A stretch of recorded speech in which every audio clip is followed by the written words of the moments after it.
La Oumma de YouTube, que la paix soit sur vous. Zakat al-Fitr, l'aumône de la rupture du jeûne, doit-elle être versée en argent ou en nourriture? Chaque année, à l'occasion de la fin du Ramadan, les musulmans débattent au sujet de cette question. Ou plutôt devrais-je dire, les musulmans se disputent, se querellent au sujet de cette question. Dans cette vidéo, je vous propose un éclaircissement. Restez avec moi.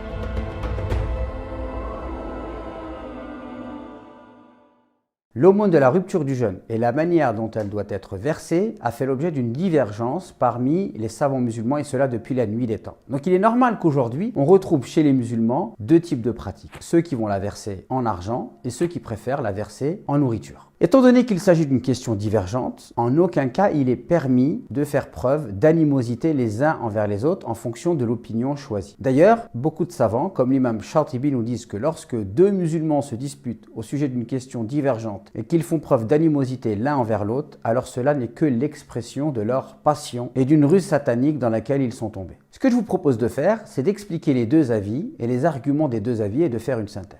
Le premier avis est l'avis majoritaire au sein des 4 écoles sunnites, 4 écoles juridiques. À savoir que c'est l'avis défendu par l'école malikite, l'école shafi'ite et l'école hanbalite. Ces écoles voient l'interdiction de verser la zakat al-fitr en argent et ils voient que donc il faut absolument la verser en nourriture. La raison pour laquelle ces savants-là ont pris cette opinion, c'est qu'ils nous disent que dans les différents hadiths rapportés du prophète alayhi salatu wassalam, il n'est nullement question d'argent et que de plus le prophète alayhi salatu wassalam a donné une unité de mesure. Il a dit sa'an min tamr wa sa'an min sha'ir. Sa'an, c'est une unité de mesure de l'époque. Il est bien évoqué, donc une unité de mesure et des nourritures. Cela a permis à ces savants de déduire qu'il n'était pas permis de verser la zakat al-fitr en argent. Ces savants-là nous disent également que l'argent était présent à l'époque du prophète alayhi salatu wassalam et qu'il aurait très bien pu le stipuler, chose qui n'a pas été faite par le prophète alayhi salatu wassalam. Ces savants-là ont permis de donner la zakat al-fitr dans des nourritures qui ne sont pas citées dans les hadiths sur la base d'un ijtihad, et ils ont dit en fait qu'on pouvait donner la nourriture des gens du pays dans lequel on vivait.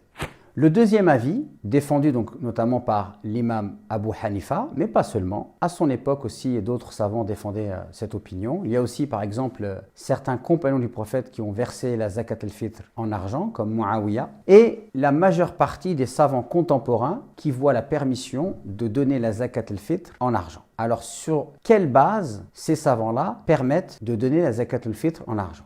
La première chose que j'aimerais dire, c'est qu'en aucun cas, vous devez considérer que ces savants ont permis de donner la zakat al-fitr en se mettant en contradiction avec les textes. Ça, c'est une chose extrêmement importante à comprendre, c'est que parfois, sur la base de même texte, les savants ramènent deux compréhensions différentes. Et ça s'est passé à l'époque du prophète, lorsque le prophète a demandé aux compagnons de ne prier la prière du Asr que lorsqu'ils arriveraient à Banu Qurayza. Lorsqu'ils ont pris la route et qu'ils se sont aperçus qu'ils ne pourraient pas arriver à Banu Qurayza avant l'entrée de la prière du Maghrib, un groupe a dit « Nous allons prier la prière du Asr avant d'arriver à Banu Qurayza ». Car le prophète, lorsqu'il nous a dit de ne prier l'Asr que lorsqu'on arriverait à Banu Qurayza, c'était pour presser le pas, mais ce n'était pas pour aller à l'encontre d'un ordre d'Allah. Et l'ordre d'Allah, c'est de faire les prières en leur temps imparti. Et d'autres ont dit non, nous, le prophète nous a dit de ne prier le Asr qu'à Banu Qurayza, eh bien on ne fera la prière que lorsqu'on arrivera à Banu Qurayza. Et de là, l'imam Ibn al-Qayyim nous dit dans un de ses ouvrages qu'il y avait déjà à l'époque du prophète deux écoles. L'école qui préfère rester sur l'apparence du texte et une école interprétative. L'école de ce qu'Allah et son messager ont dit et l'école de ce qu'Allah et son messager ont voulu dire. Lorsque le prophète est arrivé et qu'il a constaté que suite à son ordre, il y avait eu deux compréhensions, le prophète n'a blâmé personne. C'est bien la preuve que lorsque le prophète s'exprime, il y a plusieurs compréhensions possibles. Alors pour comprendre l'avis de ceux qui ont permis l'autorisation de verser la zakat al-fitr en argent, il faut avoir quelques outils. La première chose, c'est qu'en fait, il n'y a aucun texte qui interdit le fait de donner la zakat al-fitr en argent. l'interdiction de donner la zakat al-fitr en argent relève d'un effort d'interprétation humain. C'est les savants des écoles que j'ai citées dans le premier avis qui ont déduit des textes qu'il n'était pas permis de la donner en argent. Mais c'est un effort intellectuel, ce n'est pas une parole. S'il y avait eu un hadith dans lequel le prophète avait dit « Je vous interdis de donner la zakat al-fitr jusqu'à la nuit des temps et cela ne doit pas changer », alors personne n'aurait pu diverger. Mais un tel texte, bien sûr, n'existe pas. Les savants qui ont permis de donner la zakat al-fitr en argent ont fait un effort d'interprétation, comme les savants du premier avis qui ont permis de donner la zakat al-fitr avec des nourritures qui n'étaient pas citées dans les hadiths. Les savants qui considèrent que l'on peut donner la zakat al-fitr en argent nous disent que l'objectif derrière le fait de donner la zakat al-fitr est de rendre les pauvres heureux. Et aujourd'hui, dans les conditions qui sont les nôtres, eh bien, donner par exemple la zakat al-fitr avec des dates ne permet pas d'atteindre l'objectif du hadith, puisque les us et coutumes ont changé. Autrefois, les dates constituaient un repas de base. Aujourd'hui, par exemple, les dates ne correspondent pas à un repas de base pour la majeure partie des gens sur le globe terrestre. Si vous allez voir un pauvre aujourd'hui et vous lui ramenez 1 kilo de dates, pour lui, les dates, ce n'est pas un repas de base. Donc, il y a une règle de droit qui dit que si les us et coutumes changent, il est naturel que l'on fasse évoluer les jugements. En conclusion, on peut dire qu'il existe deux avis, que ces deux avis sont fondés et respectables, que ces deux avis souhaitent respecter les textes, que ces deux avis souhaitent respecter l'esprit de l'islam. Donc, vous avez le choix entre deux avis. Je vous invite à choisir l'avis qui vous paraît être le plus proche de la vérité en fonction de ce que vous avez pu lire, tout en respectant l'avis contraire à celui que vous avez choisi. Et ainsi, nos pauvres pourront recevoir de l'argent et de la nourriture, et ainsi on pourra augmenter leur bonheur.